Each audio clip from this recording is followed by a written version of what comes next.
There's a wide range of fatal problems with the bloodline-only doctrine. 1. Bloodline-only IO fails if there is only one example of covenantal inclusion. There happen to be many examples of covenantal inclusion. They were people who weren't biologically linked to Israel and yet were still considered part of Israel. People like Caleb the Kenizzite, Rahab, Ruth, Uriah the Hittite, proselytes like Nicholas, and God-fearers like Cornelius. They are narrative proof that covenant faithfulness, not ancestry, defined belonging. 2. Second Temple.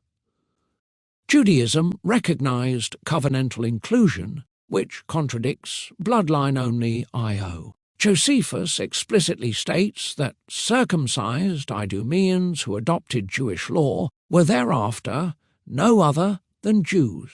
This reflects legal covenantal identity, even if later sects debated boundaries. 3. Circumcision is called the sign of the covenant, not a guest pass.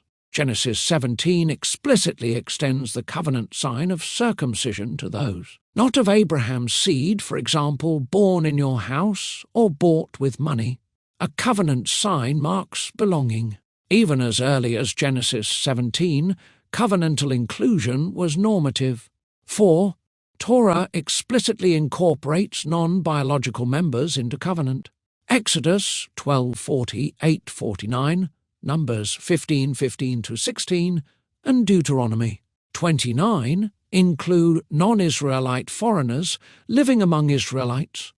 Under the same law, covenant obligations, and ritual access as the native-born, essentially making them Israelite by covenant. 5.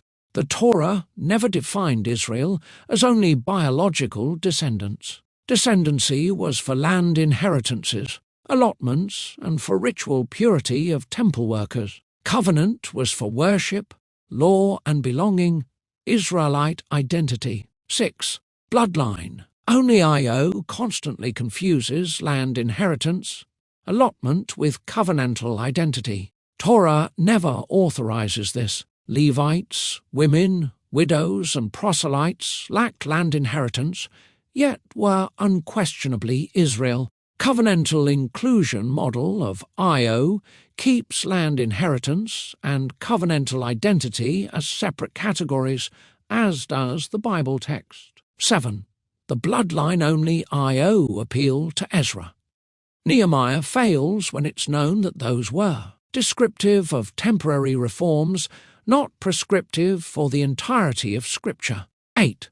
Bloodline-only IO has no Scripture that demonstrates it or teaches it as a doctrine. It's all based on assumptions and presuppositions. The covenantal inclusion model of IO has many Scriptures that support it, many examples of covenantal inclusion in practice, and Paul specifically argued against biological privilege. 9. Paul argues against biological privilege by explicitly redefining seed covenantally.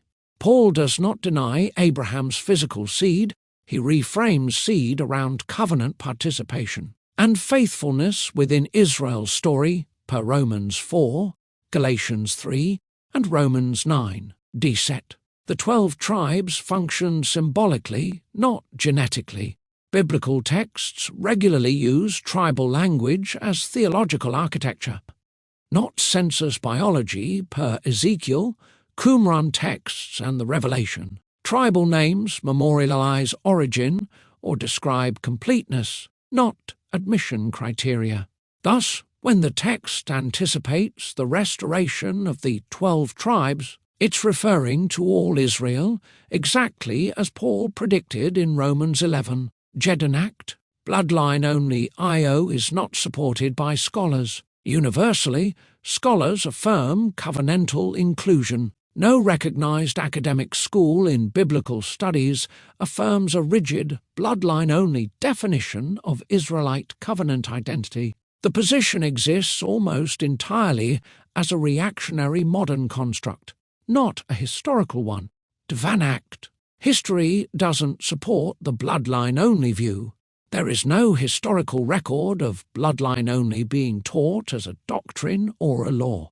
But there are examples from history that show that covenantal inclusion was widely practiced in the Israelite community. Trinact. Bloodline-only IO confuses boundary maintenance with truth.